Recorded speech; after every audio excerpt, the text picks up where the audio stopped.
मैंने 53 साल तक डॉक्टर के रूप में काम करते हुए 4000 मरीजों को मरते हुए देखा है। मैंने उनके डेथ सर्टिफिकेट पर साइन किए हैं। मैंने उनके आखिरी घंटों में उनका हाथ पकड़ा है। मैंने उनके परिवारों को ये खबर दी है। और आज मैं आपको एक ऐसी बात बताने जा रहा हूं जो उन ज्यादातर लोगों में समान थी। उन्हें उस समय मरना नहीं चाहिए था।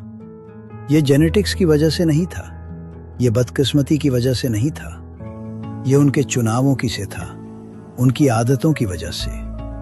मैंने इन पैटर्न्स को पहली बार 1972 में पहचाना था। दशकों तक मैंने अपने मरीजों को इन आदतों के बारे में चेतावनी दी। ज्यादातर ने मेरी बात नहीं मानी और आज ज्यादातर लोग इस दुनिया में नहीं हैं। मैं 105 साल का हूं। मैं ये आपको इसलिए नहीं बता रहा कि आप मुझ पर तरस खाएं या हैरान हो। मैं ये इसलिए बता रहा हूं क्योंकि मैंने मरते हुए लोगों के साथ उतना समय बिताया है जितना शायद आज जीवित बहुत कम लोगों ने बिताया होगा।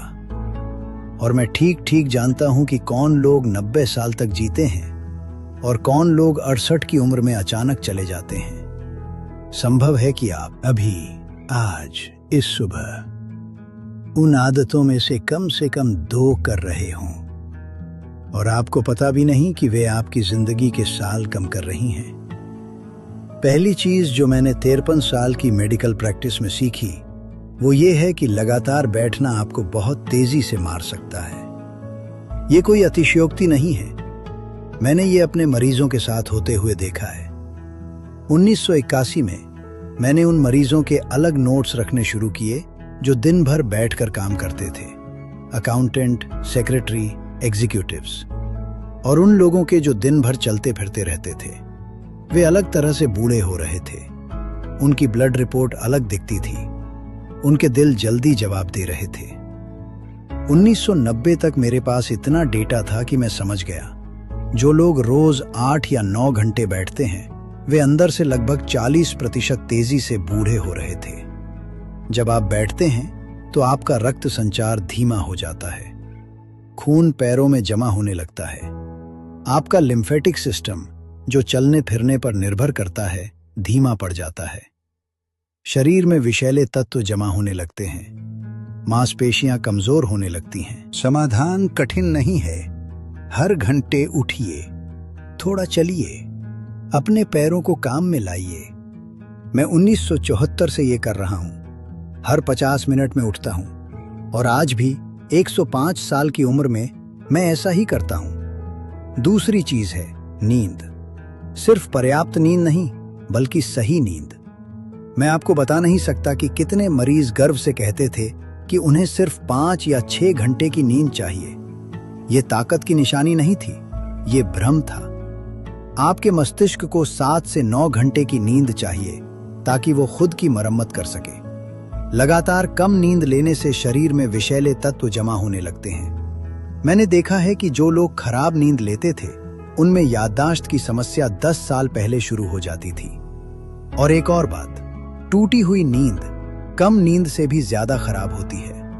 अगर आप 8 घंटे बिस्तर पर रहने के बाद भी थके हुए उठते हैं तो समझिए कुछ गलत है। तीसरी चीज जो लोगों को 60 के बाद मारती है वो है अकेलापन। ये सुनने में साधारण लगता है लेकिन ये बहुत गंभीर है। अकेलापन शरीर में लगातार तनाव पैदा करता है, कॉर्टिसोल बढ़ता है, इम्यून सिस्टम कमजोर होता है, सूजन बढ़ती है। मैंने ऐसे मरीज देखे जो बाकी सब तरह से स्वस्थ थे लेकिन अकेले रहते थे और वे उन लोगों से भी जल्दी गिरते गए जिनके पास गंभीर बीमारियां थीं लेकिन मजबूत रिश्ते थे। इंसान अकेले रहने के लिए नहीं बना है। चौथी चीज है खाना। कई सालों तक लोगों को गलत सलाह दी गई। लो फैट खाना, ज्यादा मीठा और ज्यादा प्रोसेस्ड कार्बोहाइड्रेट। 60 की उम्र के बाद शरीर की क्षमता बदल जाती है। जो खाना 40 में ठीक था वो 70 में नुकसान कर सकता है। मैंने 65 की उम्र में अपना खाना बदला, प्रोसेस्ड कार्बोहाइड्रेट कम किए, सब्जियां और प्रोटीन बढ़ाया। 3 महीनों में फर्क दिखाई देने लगा। 5वीं चीज है लगातार चिंता। ये बीमारी जैसी नहीं दिखती, ये आदत जैसी दिखती है। लेकिन लगातार चिंता आपके शरीर को अंदर ही अंदर नुकसान पहुंचाती रहती है। तनाव हार्मोन बढ़े रहते हैं, नींद खराब होती है, प्रतिरोधक क्षमता कम होती है। जो चीजें आपके नियंत्रण में नहीं हैं, उन्हें छोड़ना सीखना सिर्फ मानसिक शांति नहीं, बल्कि जीवन बचाने जैसा है। मैं आपको अपनी पत्नी के बारे में बताना चाहता हूं। हमारी शादी को 44 साल हुए थे। उन्होंने इनमें से कोई सलाह नहीं मानी। वो ज्यादा बैठती थी, नींद खराब थी, खाने की आदतें नहीं बदली और हर दिन चिंता करती थी। वो 70 साल तक जी, लेकिन उनके आखिरी 15 साल गिरावट में बीते। वे साल जीवन नहीं थे, धीरे धीरे कमजोर होते जाने का समय थे। मैं 105 साल का हूं, मैं अकेला रहता हूं, अपना खाना खुद बनाता हूं, हर दिन चलता हूं, पढ़ता हूं, परिवार से बात करता हूं और हर रात 7.5 घंटे सोता हूं। मैं खास नहीं हूं, मैं भाग्यशाली नहीं हूं, मैंने बस चुनाव किए। आप भी अभी इस समय चुनाव कर रहे हैं। सब कुछ बदलने की जरूरत नहीं है, सिर्फ एक चीज बदले, बैठना या नींद या अकेलापन या खाना या चिंता। एक चीज ठीक करेंगे, बाकी आसान हो जाएगा।